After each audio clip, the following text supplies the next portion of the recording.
Bhavnagar Somnath national highway ઉપર ધોલેરા નજીક અકસ્માતની ઘટનાનો દોર યથાવત રહેવા પામ્યો છે।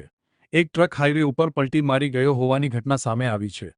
ભાવનગર સોમનાથ નેશનલ હાઈવે ઉપર ધોલેરા એક્સપ્રેસ વે પર એક સિમેન્ટ ભરેલો ટ્રક પલટી મારી ગયો હોવાની ઘટના પ્રકાશમાં આવી છે, જેમાં ટ્રક પલટી મારી જવાને પગલે સિમેન્ટની થેલીઓ વેરવિખેર અને ટ્રકને નુકસાન થયું હોવાનું દ્રશ્યોમાં જોવા મળી રહ્યું છે।